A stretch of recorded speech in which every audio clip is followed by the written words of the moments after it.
Hello, everybody. Today I want to talk about my favorite Libertarian movies, and it's partly because I've seen some good ones lately, and I've watched some old ones and seen more Libertarian themes in them. And my perspective, I can see my perspective on as I got more and more Libertarian and lean more towards anarcho-capitalism, how my perspective changed on certain movies through that progression. And, they're you can say that, fiction is not as valuable as reading history or whatever, but I think it's still worth discussing and worth analyzing because I think they make great examples for when I'm trying to discuss a really complex theme or something that's politically controversial that some people can't see the distinction between individual rights and the government taking over what should be an individual responsibility. It's easy to see that in the context of a movie because people have more of an emotional reaction to movies. So so it helps those people who are more emotional than logical. They intuitively identify with the main character and intuitively distrust the government, I think, much more so when they're watching movies. And part of it is the popularity of kind of the anti-government genre. So there's a ton. There's not really any movies that are like purely libertarian, but there's a ton of movies that have anti-government themes in them. So I'm just going to talk about a few of my personal favorites. I know not everyone agrees with this first one, but I really like V for Vendetta. It was like the first movie I saw at school with the Libertarian Club, and it was, and I just immediately loved it. And most of it is, I'm a big fan of the dystopian literary genre. I really like literature, so, Brave New World in 1984 and Fahrenheit 451. I just loved all those books, and V for Vendetta is very much in that dystopian genre. It's much more strongly anti-government and pro-individualist than a lot of the more subtle dystopian movies. And I'm kind of gonna assume that you've seen most of the movies and not devote too much time to plot summary. But in V for Vendetta, the current government that's in power, got elected through deceiving and manipulating the population by targeting a biological weapon to get everybody super sick, and then presenting the cure in a magic vaccine to gain popularity. And the conspiracy thing, I know people have a lot of varied opinions. I tend to be a little moderate on the conspiracy theories, but it's pretty credible. But there are cases in which the government clearly has done things like this, and I think everything's more believable in movies. So it's a good example of, would the government hesitate to kill, thousands of its own people for power, to gain more power? And largely the answer is no. People have a misconception that the people in the government are like some kind of angelic beings who are just automatically altruistic because of their position. And that's clearly not true. And I'm not really sure. I mean, obviously the politicians prop up that image as much as they possibly can, calling themselves public servants and stuff like that. But in movies like V for Vendetta really challenge those assumptions that a lot of people make, that politicians, because everybody thinks politicians lie. Like, you take a poll of what do politicians lie, everybody's gonna say, yeah, they lie. But then they automatically assume that when they're in an abstract, theoretical discussion about the government, they just assume that the people in power are going to do the right thing for, the general welfare or the most people, and it's just illogical to hold those two views. And movies like this that portray the government as it really is, people who only care about power in a lot of cases, I think help in discussions challenging those assumptions. The other thing I loved about V for Vendetta is that it's really focused on freedom, freedom from tyranny, and it's political freedom from these evil people who are trying to control everybody else, scare them in this police state into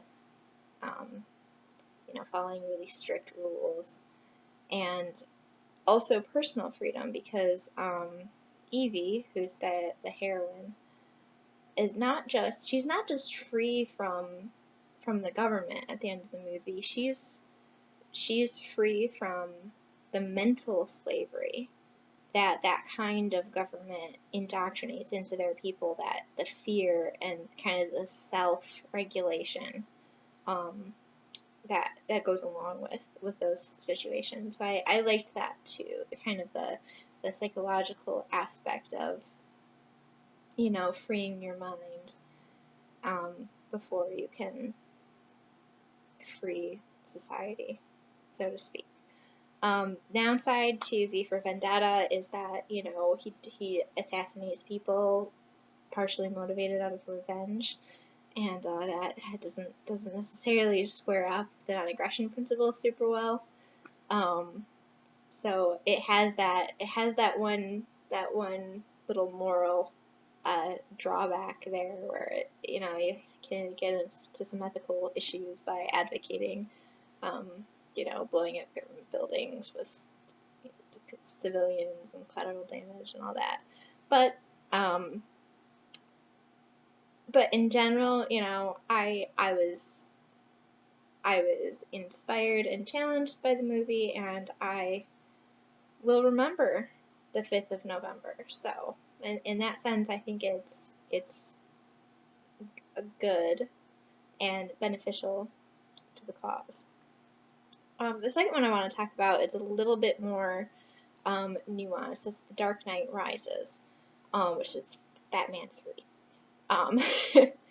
And I'm not very, very well versed on like the comic books and all the precursors to what they put into the movie. I just saw the movie, so I'm not going to be able to speak to any of the history or plot elements that have references back into the comics. But the movie was it's definitely pro-freedom, but it's from a very, very conservative perspective. It's focused on economics more, and it's a politically politically relevant to the time period when it was released, because it's a direct refutation of the Occupy Wall Street movement. And to the extent that it does that well, I think it's a valuable movie. It portrays the revolutionaries in a very negative light, the kind of communist idea that if you just kill all the rich people and take their stuff, and then you'll just share everything, and there'll be enough for everybody to live in luxury, and it'll just be a peaceful, joyous utopia. How wrong that is, and how attempting to correct the injustice of rich people stealing from the poor, as they do, under the government, trying to rectify that by creating an even further injustice through murder and theft is not gonna work. It's just totally counterproductive, and it's like the bad kind of anarchy, right? It's just total chaos. And I think that criticism is justified. I don't think it's a legitimate criticism of anarchy, obviously, but to the extent that all those movies make it look like, if without the government everything is chaotic, is silly. But I think it's also a legitimate concern. Like when people say, "Oh, we can't have anarchy because there'd just be perpetual violence and warlords and the mafia and whatever," we can address those criticisms intellectually, but they do have a point in one sense. I think the Ayn Rand vision of, making the country so bad that it just collapses, and the idea that in a country that's like totally collapsed, the response, like on the part of the population, is going to be toward more freedom, is unfounded. I think the worse things get, the more people are willing to take whatever they can and use government force to do it. And I think the worse things get, it just makes the government stronger. So I think that's legitimate. It definitely has a mixed view of the police because it portrays a lot of police corruption.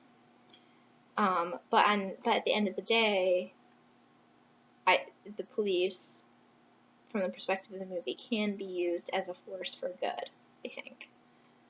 So it's a little inconsistent there, but it does portray some of that concern, which I think is a good thing.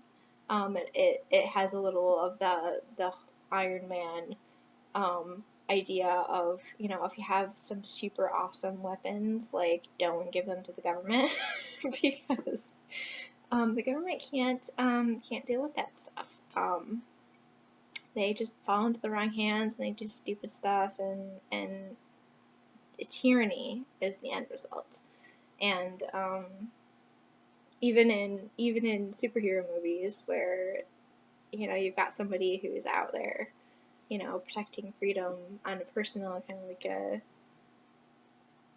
vigilante style, which is kind of iffy, even they are like, but don't, the government could never do this because they would absolutely cause all kinds of problems, which I think is funny and awesome.